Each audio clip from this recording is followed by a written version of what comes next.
Okay, we're going to see if we can sand cast this really tall pronged ring. It's got 6 prongs. They stand up pretty high. So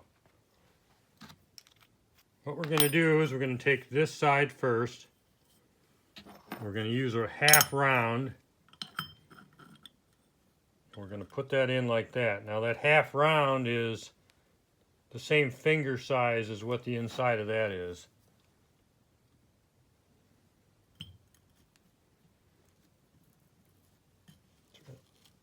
Push that in. In fact, we're going to hammer it so we can get it really compact in there.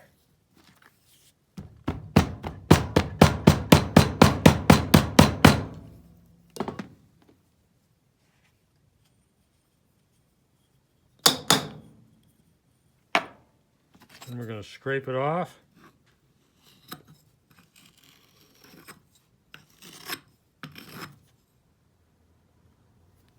See, when we pick it up, it's fairly centered in there. We got a nice half round impression. I'm going to set that down. We're going to talc it. We're going to put that on there. It's a little bit loose. It'd be nicer if it was tighter, but it'll still work. You want to center it.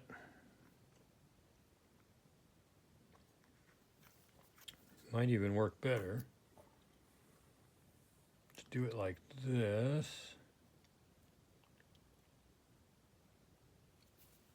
To get it started. Slide that in. Push straight down.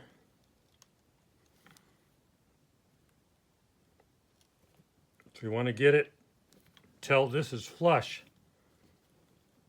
with the whole impression there.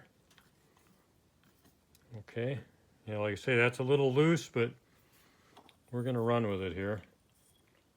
Now you want to make sure that there's nothing that's sticking up on that channel. Turn over this side, make sure there's nothing in that channel. Fit the two together. Powder it. Because the ring is kind of loose, some of the clay is going to push itself between the ring and the round part. But we can clean that up later. Probably the best thing I could have done would have been to cut the shank, make it a little smaller so it fits snug.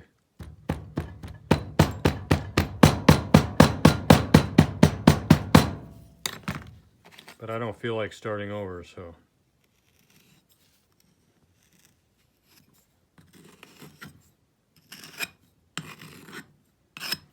Scrape that off. Now this doesn't need to be centered.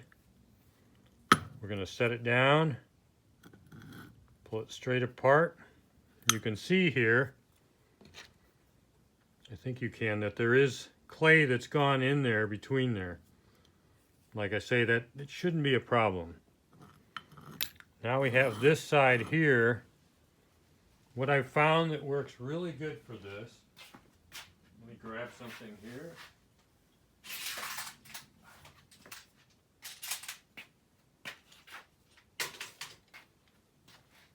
Is to take a pattern like this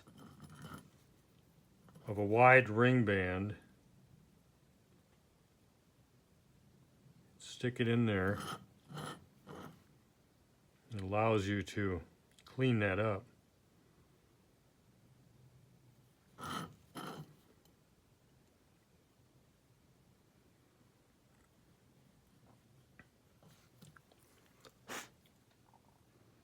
That looks pretty good. Next thing that needs to be done on this side is you want to hold this against something flat.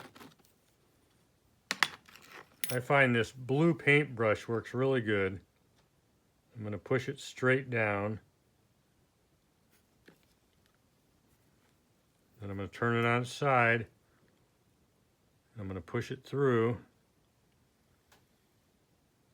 I'm going to push it as far in as I can get it. And I'm going to pull it back out.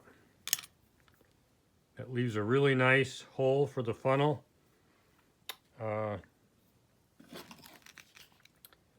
Take a little knife and kind of cut that off, set that down.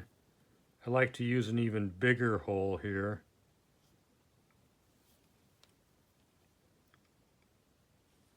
Push that through.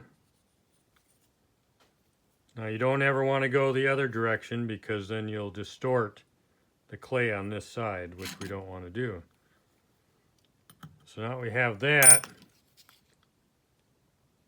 We can cut our funnel in here.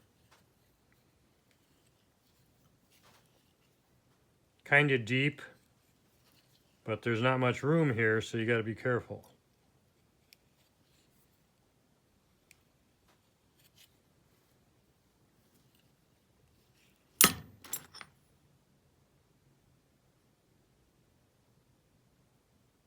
Make sure it's smooth. You don't want any little bits of clay sticking up that could break off and go down in the hole.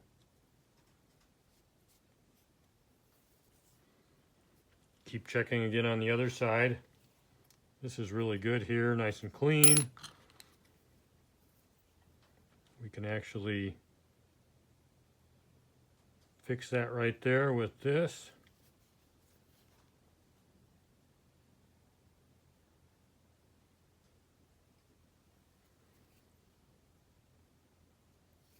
So this side looks really good. We'll set that aside. Now the tricky side is this one. Helps to grab it with your fingers on each side of the tube.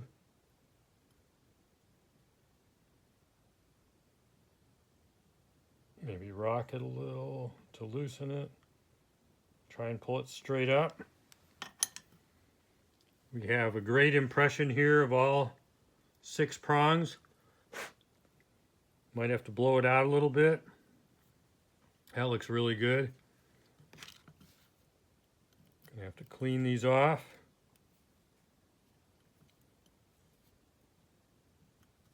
Now we're not going to use these vent channels. There's no need for them in this particular sand casting. We got to figure out here approximately how low that sits. And if you do it on its side like this, you can kind of see that it's probably down, you know, we might have 3/8 of an inch. So what I like to do is concave this just a little bit.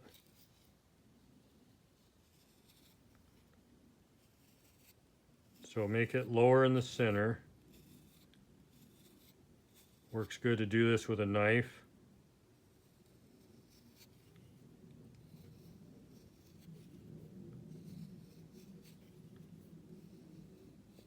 What this does is that because this is a very dense clay and it has no vents, we have to use another method to get rid of the air and gases.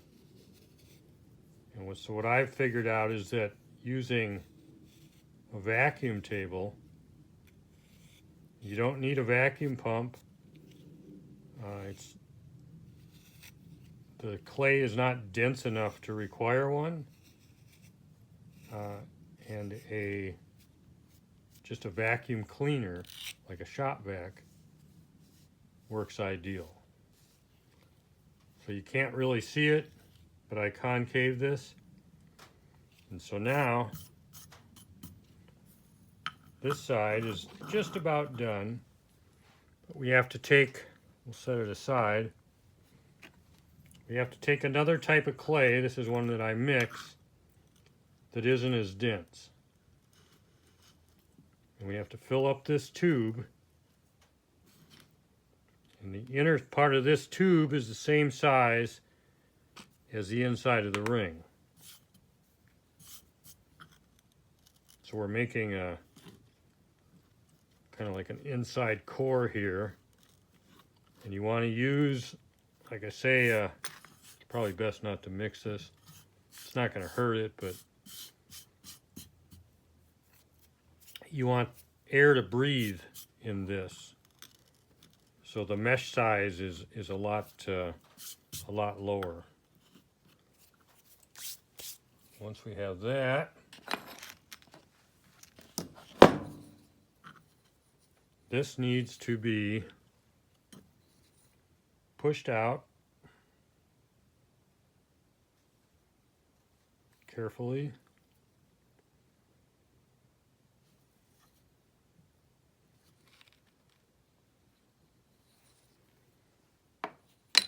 And then this needs to be set right in there. Don't push it too hard, it'll break. But you want, when you look through here, you don't want to see, you want it to be pushed up against the other clay. And then you can take the other clay, you can kind of lock it in on each side.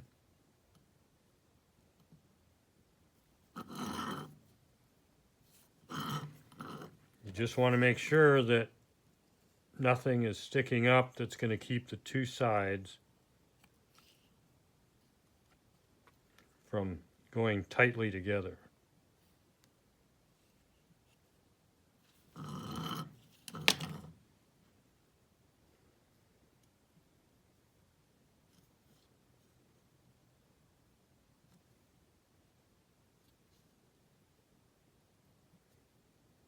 Just like that. Make sure again this channel is clean all the way around. Now we can take the two halves, we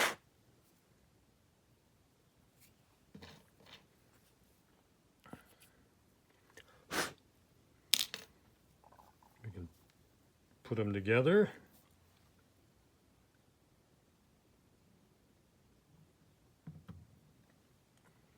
Now it's almost ready for casting. We'll do that in a separate video. I'm going to take black electrician's tape. I'm going to put it around the seam. I'm going to cover up the hole. And then this is going to sit on a vacuum table. And then we'll cast it. All right. Thank you.